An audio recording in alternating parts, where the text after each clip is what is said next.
Hello, how's it going, champs? Thanks for being here. This is Mundo Maldini, your channel. We are going to analyze what this January 2nd victory of Real Madrid against Rayo Vallecano has been. Madrid did not play a good match. I like the bravery of Rayo. Madrid ended up asking for the time, but in the end, Real Madrid won this match because they have decisive players. One of them is this man, Vinicius. Another is Kylian Mbappé. I am going to analyze everything about today's match. The match ended with whistles from the stands toward the team, because it's logical that Madrid ended up asking for the time quite far back, holding on January 2nd. It's true that Rayo didn't create clear chances either. That's true. But the feeling is that Madrid ended up almost at the mercy of a Rayo Vallecano that dominated in the second half. And then we are going to look at the statistics with our friends from Flash Score, which will seem quite surprising to you, but that's the reality of the match. For me, Madrid was not better than Rayo in the game. It was not better than Rayo Vallecano in the game, not at all. But it's true that they had, logically, the individual talent that a team has, with players like Vinicius, like Kylian Mbappé, like Luka Modric, whom I liked quite a lot. I liked Tchouameni's game, by the way. I also quite liked Tchouameni's game, but as I said, this man Vinicius was key. Here you have it. By the way, I leave the link in the video description. Here you have the friendly caricature of Vinicius, as the friends from Minix like to say. You have many more of players, whatever you want. And what I want to tell you, and this is also very important, friends of Mundo Maldini, is that next Wednesday, we have the return leg of the Champions League match Atletico de Madrid versus Real Madrid, which I will be commenting on Movistar. We have a ton of videos about that, but two of you will be at the match as guests of the Fevers team. You already know that Fevers is the social network for football fans. And how to participate in the draw? We are giving away 2 tickets for that Wednesday match between Atletico de Madrid and Real Madrid. 2 tickets. Very easy. You download the Fevers app, and in the Fevers app, you say what you think the result of the match will be until tomorrow night at 12 p.m. Until tomorrow at 12 p.m., the contest is open. You say the result of the match, and simply with that, you are already participating. Simply with that, you are participating. So the winner gets a double ticket, meaning for 2 people, winner and companion, for that great match we are going to see on Wednesday, and from which you will have a lot of preview videos. And of course, from the Metropolitano Stadium, we will analyze what this Real Madrid-Rayo match has been. January 2nd, Kylian Mbappé scored a great goal that perfectly defines Kylian Mbappé. That deep ball to Mbappé. Then how he stops. They try to foul him, but they can't. And he makes that goal, that shot to the far post against a good goalkeeper like Batalla. And Vinicius scored an even better goal with a great individual action. A double step over in the area, a perfect finish for that 2-0 that seemed like it was going to be a fairly comfortable match for Real Madrid, which started better.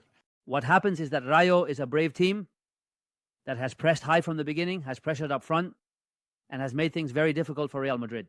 Logically, Rayo lacks the individual level that Real Madrid has. I want to talk about Tchouameni. I like Tchouameni's game. Later, you will have the player ratings for Real Madrid in this match. Let's go with the starting 11. Friends of Mundo Maldini. Here you have the 11. Real Madrid started with Lunin in goal, Lucas Vázquez, who didn't convince me today either, by the way, Asensio, Alaba, and Fran Garcia. As you know, with Rudiger injured, neither he nor Courtois made it to the final match. Lunin left some doubts with some high balls. For example, a play where he was challenged right at the start of the match at the far post during a corner. Aridain, but anyway, Tchouameni, Modric, a very good match from Tchouameni and a good match from Luka Modric as well. I want to reflect on something about Luka Modric. Then Vinicius and Rodrigo with Mbappé and Bellingham, as always, in the more defensive phase, playing on the left, defending a 4-4-2 formation for Madrid, and in the more offensive phase, logically, Bellingham with a lot of freedom, although today he participated less than what, or at least was less decisive than what Real Madrid needs from Jude Bellingham. That's the truth. Ratu battle. Phenomenal match from this Romanian fullback who is at a very high level. Leyen, Aridain, and Espino. The absence of Momin has been very important for Rayo, logically ahead of Espino Chavarria with Mbarba, Sis, and Gumbau, and then Pedro Diaz and Alvaro Garcia. Did Rayo have any absences? The main one had more. And if Palazon, for example, and Teca, for example. But the main one is Mumin, who is a fundamental central defender for Rayo Vallecano, who played a good match and shows why Rayo is where it is. They are fighting to enter Europe next season, and it is possible they can achieve it, because a high press has greatly complicated Real Madrid's play. From the beginning, it was clear that Rayo was going to come out, not to sit back, not to hang too close to the goalpost, And it's not that Madrid had many difficulties getting out at times, but Rayo was indeed brave. Then came Kylian Mbappe's goal. Logically, when a team pushes forward, it leaves spaces. This is obvious. And those spaces can be exploited by Real Madrid. It was a match very suited for Mbappé and very much for Vinicius, who I thought was the best.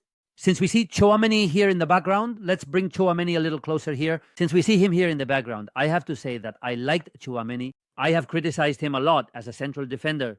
I believe the position where Real Madrid can get more out of Tchouameni is as a midfielder. Here we have him with Kylian Mbappé in the midfield. Today, with the absence that Real Madrid has, logically he played again as a midfielder, and alongside him played Luka Modric. I really like Tchouameni with a great ability to recover physically, logically using that physical ability he has to even intimidate. And then he made a couple of quite good passes into space. One that was for Vinicius, very clear. Later at the end of the video, I want to make a final reflection on Vinicius. But Vinicius was offside. But I already say that I quite like Tchouameni's game, quite his game. Besides that, a great goal. By the way, with 2-0, it seemed the match was resolved. But this sensational goal by Pedro Garcia appeared. Notice the shot from afar, and we clearly see that the ball bounces inside. There is no doubt here. The goal line technology wasn't needed. To see that this goal went in, logically, great goal. Rayo scored on January 2nd, and from there, it's true that the second half was very even, and even the final stretch was dominated by Rayo. The final stretch was dominated by Rayo, friends of the world. Maldini dominated Rayo. Madrid had to start making defensive changes. I don't want to overlook the changes Carlo Ancelotti had to make as he took out Mbappé to bring in Camavinga and removed Luka Modric, and Rodrigo to bring in Valverde.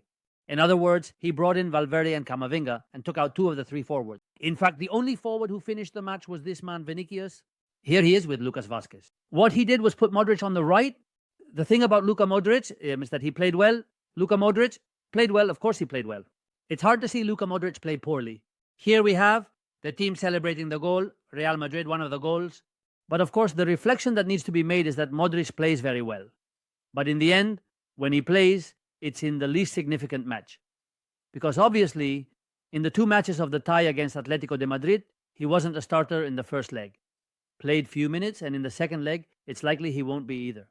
That is to say, in the end, Ancelotti is clear that for matches against higher level teams, with greater difficulty, Modric doesn't play. Oh, we'll see what happens at the end of the season.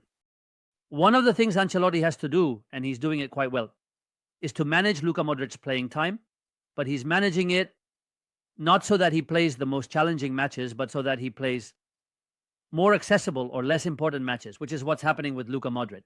We'll see what happens from now on because many very important matches are coming up. Certainly, I don't think he'll play on Wednesday. The one who will play is Kylian Mbappé, who has gone from more to less. Friends of Mundo Maldini, from more to less, Kylian Mbappé. Vinicius, by the way, has made, and I want to finish the video talking about Vinicius. Vinicius has made a mistake. Now we are going to see the data I mentioned. He made a quite serious mistake against Rayo, which almost cost Real Madrid a goal. But today I saw him doing well. I saw him being disruptive. I saw him being very vertical. I think he has done practically nothing just for show. I saw him. I really like Vinicius' game. I think today he was a very harmful player for the opponent. And this is the Vinicius that Real Madrid needs. That's why I say that Madrid won the match, because of the individual talent of Vinicius, who was much more consistent, and of Kylian Mbappé. But from the perspective of collective play, Madrid, in my opinion, hasn't been good, although they did win the match, of course. Look at these statistics. More possession by Rayo. Not more shots. Double the shots by Rayo. 20-10. More shots on target by Rayo, 6-5. That is to say, Rayo had more of the ball and took more shots than Real Madrid. The difference is that some have, this is obvious, but some have Kylian Mbappé and Vinicius, and others have, with all due respect, Álvaro Garcia, Barba, etc. In the end, the difference is made by the individual level in this match. Not always, but in this match, Rayo has done quite a lot.